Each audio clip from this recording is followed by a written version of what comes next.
हाय नमस्ते, मैं प्रियस कुमार आप सभी का स्वागत करता हूं आपका प्यारा सा प्लेटफॉर्म मिथिला मैथमेटिक्स वर्ल्ड पर। आज हम लोग पढ़ने वाले हैं फिजिक्स का पहला चैप्टर है प्रकाश का परावर्तन, और हम लोग प्रकाश का परावर्तन ही आज पढ़ेंगे। तो सबसे पहले देखते हैं प्रकाश का परावर्तन। लिखते हैं प्रकाश का परावर्तन। प्रकाश का परावर्तन, रिफ्लेक्शन ऑफ लाइट। सबसे पहले समझते हैं प्रकाश क्या है। ये जो लाइट है, लाइट क्या, प्रकाश क्या है, तो देखते हैं, लिखते हैं प्रकाश कि प्रकाश क्या है। प्रकाश एक विद्युत चुंबकीय अनुप्रस्थ तरंग है। प्रकाश एक विद्युत चुंबकीय अनुप्रस्थ तरंग है जिसे गमन करने के लिए माध्यम की आवश्यकता नहीं होती है। प्रकाश क्या है? प्रकाश एक विद्युत चुंबकीय अनुप्रस्थ तरंग है जिसे गमन करने के लिए माध्यम की आवश्यकता नहीं होती है। तो हम इसको लिखते हैं कि प्रकाश एक विद्युत चुंबकीय तरंग है। प्रकाश एक विद्युत चुंबकीय तरंग है। प्रकाश एक विद्युत चुंबकीय तरंग है जिसे गमन करने के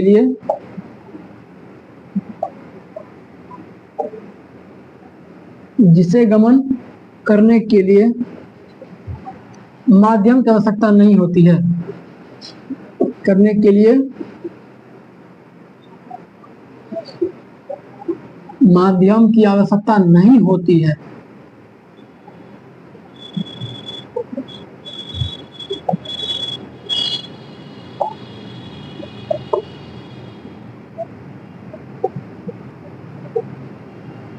या आप इस प्रकाश को इस प्रकार परिभाषित कर सकते हैं कि प्रकाश की उपस्थिति में हम किसी वस्तु को देखते हैं।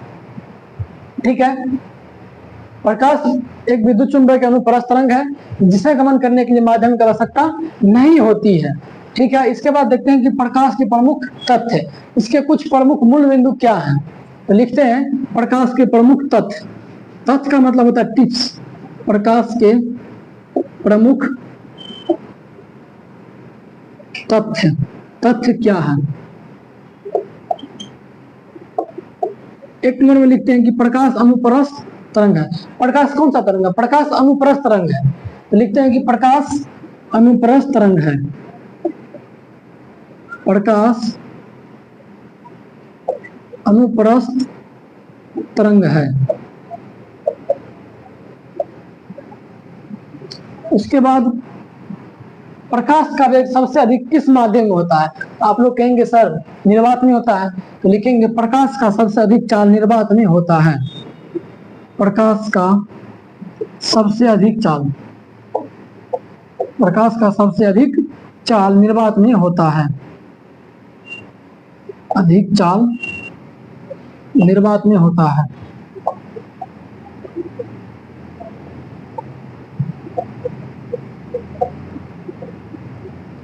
निर्वात का अर्थ रिक्त या खाली होता है। निर्वात का अर्थ क्या होता है? निर्वात का अर्थ रिक्त या खाली होता है। अगला पॉइंट में लिखेंगे निर्वात का अर्थ रिक्त या खाली होता है। रिक्त या खाली कहने का मतलब हुआ जहां पे कुछ भी नहीं हो, हवा पानी वायु कुछ भी नहीं हो, उसे कहते हैं निर्वात।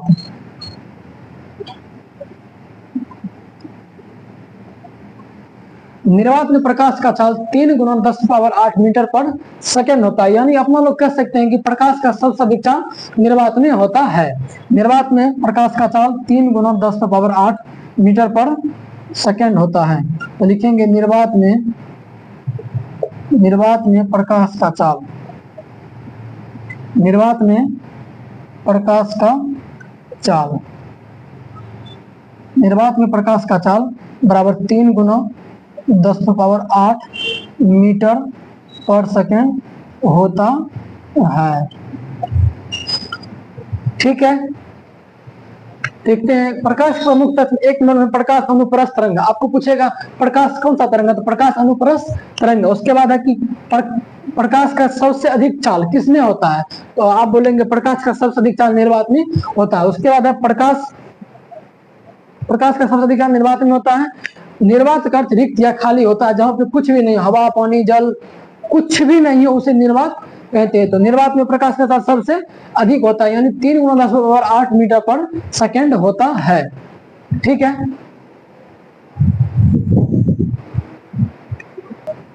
उसके बाद है पानी में प्रकाश का चाल कितना होता है। तो लिखते हैं पानी या जल में, पानी या जल में, पानी या जल में प्रकाश की चाल, प्रकाश की चाल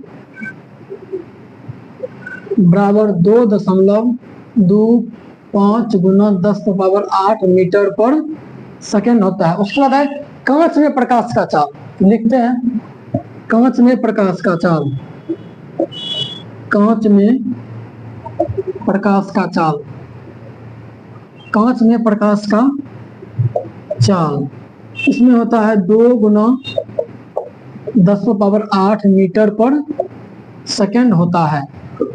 ये हो गया पानी या जल में प्रकाश का चाल। आपको पूछेगा तो आप क्या बोलिएगा, 2.25 × 10⁸ मीटर पर सेकेंड होता है। उसके बाद पूछेगा कांच में कितना होता है, कांच में 2 × 10⁸ मीटर पर सेकेंड होता है। उसके बाद देखते हैं कि सबसे अधिक तरंगदैर्घ्य श्वेत प्रकाश कितने रंगों का मिश्रण होता है। लिखेंगे श्वेत प्रकाश 7 रंगों का मिश्रण होता है। श्वेत प्रकाश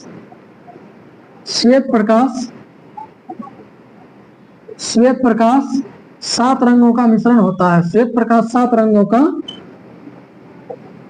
मिश्रण होता है। श्वेत प्रकाश 7 रंगों का मिश्रण होता है।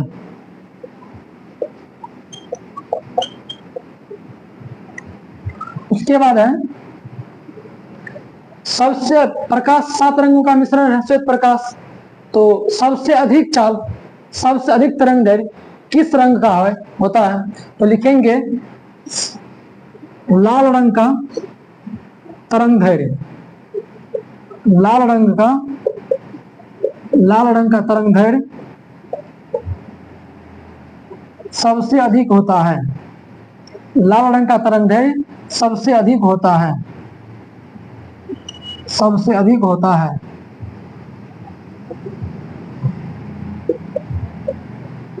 उसके बाद लिखेंगे बैगनी रंग का तरंगदैर्घ्य सबसे कम होता है। सबसे अधिक पूछेगा तो आप लोग बोलिएगा लाल रंग का, यदि सबसे कम पूछेगा तो आप लोग बोलिएगा बैगनी रंग का। लिखेंगे बैगनी रंग का तरंगदैर्घ्य, बैगनी रंग का तरंगदैर्घ्य सबसे कम होता है। क्या लिखेंगे, बैगनी रंग का तरंगदैर्घ्य सबसे कम होता है। सबसे अधिक लाल रंग का और सबसे कम बैगनी रंग का होता है। ठीक है, देखिए पानी या जल में प्रकाश का चाल 2.25 × 10⁸ मीटर पर सेकेंड होता है। उसके बाद कांच में प्रकाश का चाल 2 × 10⁸ मीटर पर सेकेंड होता है। उसके बाद श्वेत प्रकाश 7 रंगों का मिश्रण। आपको पूछेगा श्वेत प्रकाश कितने रंगों का मिश्रण होता है, आपको बोलना होगा 7 रंगों का। श्वेत प्रकाश 7 रंगों का मिश्रण है। लाल रंग का तरंगदैर्घ्य सबसे अधिक होता है, लाल रंग का तरंगदैर्घ्य सबसे अधिक होता है। सबसे कम तरंगदैर्घ्य बैगनी रंग का होता है। ठीक है, यहां तक आप लोग लिख लिए हैं, नोट कीजिए इसको।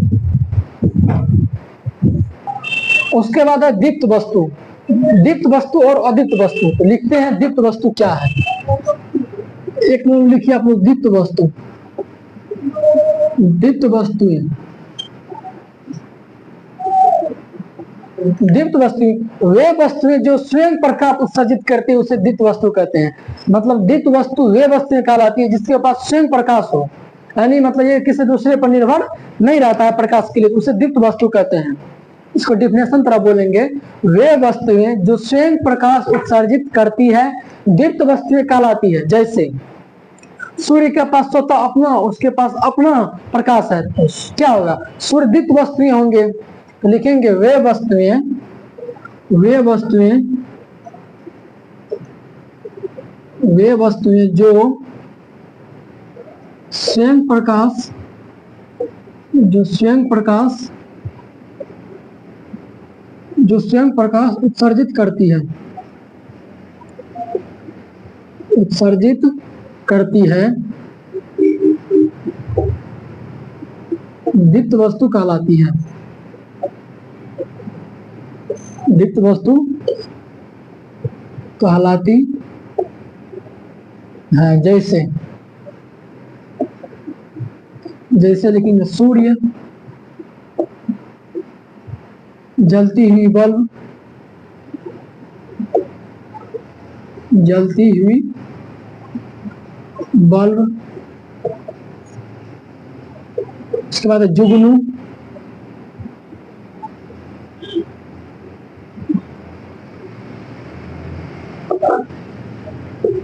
इटीसी अनंत प्रकार की वस्तुएं हैं। उसके बाद लिखते हैं अदीप्त वस्तु, अदीप्त लिखेंगे। दीप्त मतलब दीप्त वस्तु कहने का मतलब हुआ जो वस्तु स्वयं प्रकाश उत्सर्जित करती है दीप्त वस्तु कहलाती है। जैसे सूर्य, तारे, जुगनू इटीसी। अदीप्त वस्तु वे वस्तुएं जो स्वयं प्रकाश उत्सर्जित नहीं करती है अदीप्त वस्तुएं कहलाती है। लिखेंगे वे वस्तुएं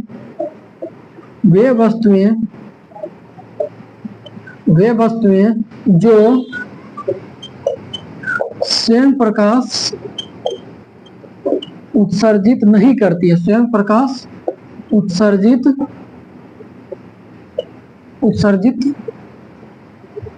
नहीं करती है,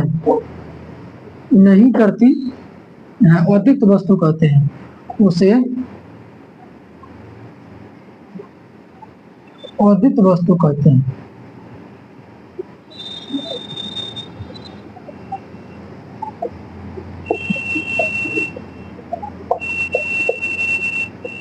देखो वे वस्तुएं जो स्वयं प्रकाश उत्सर्जित नहीं करती है दीप्त वस्तु नहीं करती है अदीप्त वस्तु कहलाती है।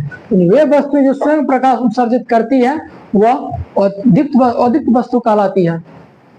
वे वस्तुएं देखो वे वस्तुएं जो स्वयं प्रकाश उत्सर्जित करती है दीप्त वस्तु कहलाती है। उसके बाद अदीप्त वस्तु वे वस्तुएं जो स्वयं प्रकाश उत्सर्जित नहीं करती है अदीप्त वस्तुएं कहलाती है। जैसे लिखो, जैसे कॉपी, किताब, कलम किताब,